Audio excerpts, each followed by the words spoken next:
बिस्मिल्लाहिर्रहमानिर्रहीम, अस्सलाम वालेकुम। आज हम बनाने जा रहे हैं बीफ और करेले। ये बड़ा गोश्त मैंने लिया है 1 किलो।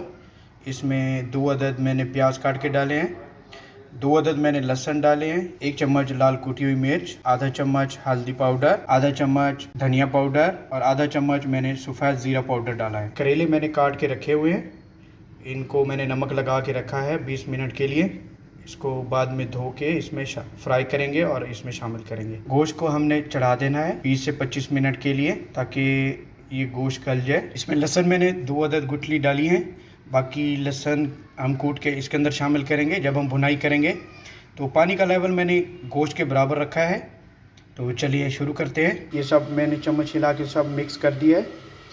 तो इसको हम 20 से 25 मिनट के लिए अब ढाँप देंगे हल्की आंच पे। फ्लेम इसका नीचे लो रखना है। करेलों को मैंने नमक लगा के 15-20 मिनट के लिए रखा था, उनको अब मैंने अच्छी तरह से धो लिया है। तो अब हम करेलों को फ्राई कर लेंगे। घी मैंने गरम कर लिया है।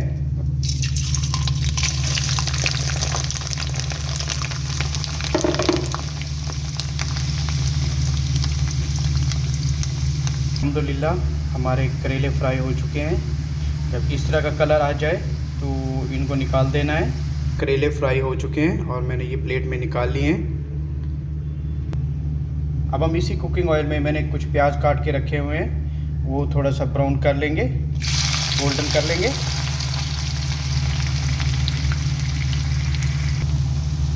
प्याज नरम हो चुके हैं, इनको ज़्यादा फ्राई नहीं करना। अब हम इसको निकाल लेंगे प्लेट में।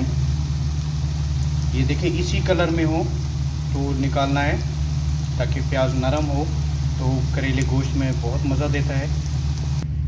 20 मिनट हो चुके हैं हमारे इसको। ये हमारा बीफ तैयार है। ये तकरीबन 90% गल चुका है।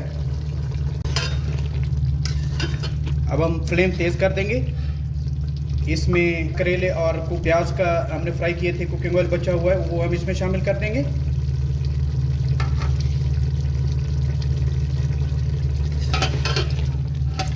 इसकी भुनाई करेंगे, फ्लेम नीचे तेज़ कर देंगे। कुकिंग ऑयल हमने तकरीबन 1 चम्मच डाला है। ये 1 किलो हमारा बीफ है और मैंने 1 किलो करेले लिए थे, उनको काट के फ्राई किया है।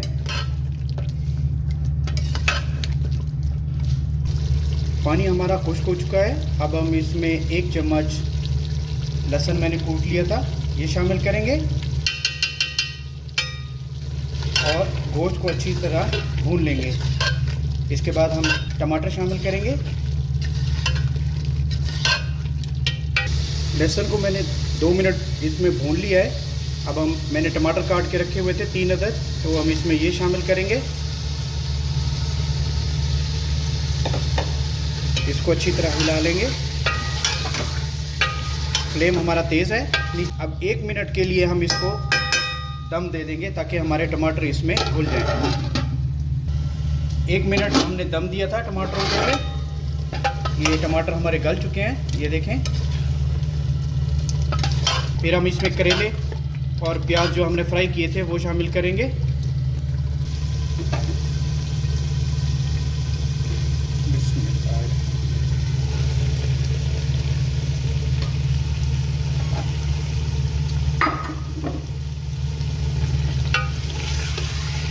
अच्छी तरह हिला लेंगे। अब हम आंच हल्की कर देंगे। इसमें 3 से 4 अदद मैंने हरी मिर्च काट के रखी हैं, वो शामिल करेंगे।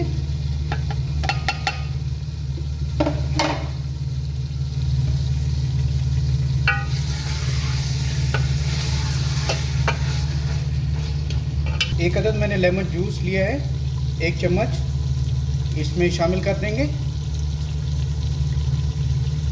और इसको हल्की आंच पे दम दे देंगे 5 मिनट के लिए, ताकि ये सब मसाला बीफ में जज़ब हो जाए।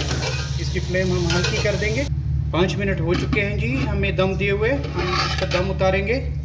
अल्हम्दुलिल्लाह बहुत ही प्यारी खुशबू आ रही है। बहुत ही मज़े के हमारे करेले गोश्त तैयार हो गए हैं। अब हम इसको डिश आउट करेंगे। माशाल्लाह ये हमारे करेले गोश्त तैयार हो चुका है। अल्हम्दुलिल्लाह आप भी अपने घर पे ट्राई कीजिएगा।